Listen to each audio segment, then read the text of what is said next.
So like Agile expansion, like the Agile conquistadors, like the Agile Inquisition. And we're off. There we go.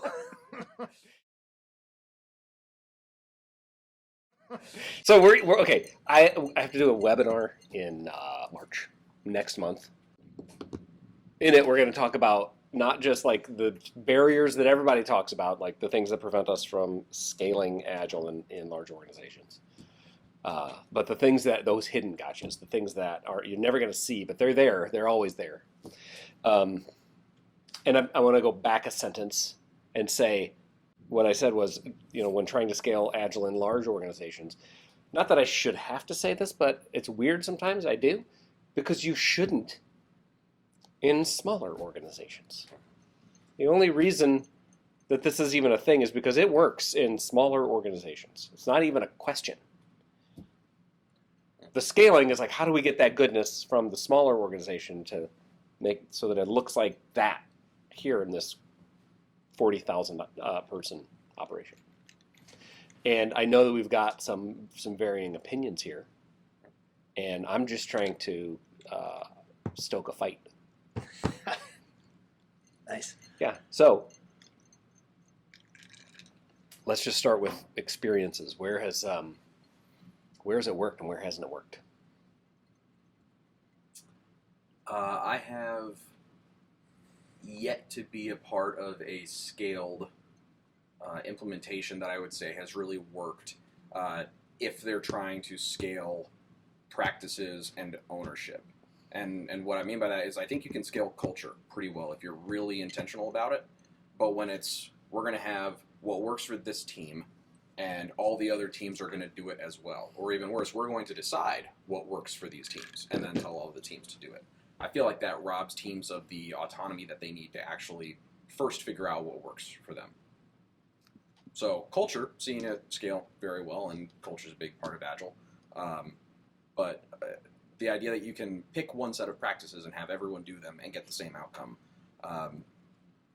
that feels like treating people and teams as resources more than individuals. But it also suggests that the answer is in the practices. That if we could just get them to all do the thing the same way, then things will work out, right? Like there is a right way to do the things. If all of the teams were the same, or even all their products looked the same, and how often is that true? Where we have all the teams and they all are the same size, same skill sets, same exact product, same customers. Yeah. I've never been a part of that. Yeah, I think of when we say scaled Agile, the first thing that comes to my head is, what do you mean? What does that actually mean? Are we talking about release trains and trying to be more efficient with our pipeline? Because some companies that I've been a part of, they actually have multiple teams and they've got something that data has to be processed from team to team to team. And there are things you can do to make that more efficient. But if you're talking about like when I think of Agile, I think of being able to experiment and work with the product owner and make changes and different decisions along the way and embracing change and all those things. As soon as you get to, if that's what we mean by scaled Agile, you're taking some of that ability away by definition because you're fixing at least part of the scope, because you're saying these teams have to get aligned for this calendar year, this quarter, or whatever it is, because this one depends on data from this one and the next one, Okay. In which case I don't think scaled Agile is the right term anymore. Maybe there are some Agile practices that can help, but that's not, to me, that's not scaling Agile really. That's just being as efficient as you can in each one of those things. So there was a period of time when I used to say something like that, like, okay, you've recognized you're a large organization. You've seen that little pocket where they're doing it, and you're like, hey, those 10 people over there are doing something really special. Now let's make all 40,000 of them do it. Well, you just ruined it. Yeah. Because you made 40,000 people doing it. The thing that works is the 10 people. Yeah. And well, I think that's the difference between scaling in the industry understanding of it versus duplication or maybe replication of like, I've got these 10 people that are really successful. How can we duplicate or replicate? Duplicate. Let's duplicate that success with our other teams. So you can look at the practices, or you can look at why the team is set up the way that it is so that they can actually be successful. Things like, do they actually own their product end to end? If I've got 3 teams that all have to do stuff in a linear fashion for product to go out the door, I know ownership is missing. They don't actually own something yet because they're dependent on other teams. So I could try to get them to all start their sprints on the same day and have their demos in the same fashion.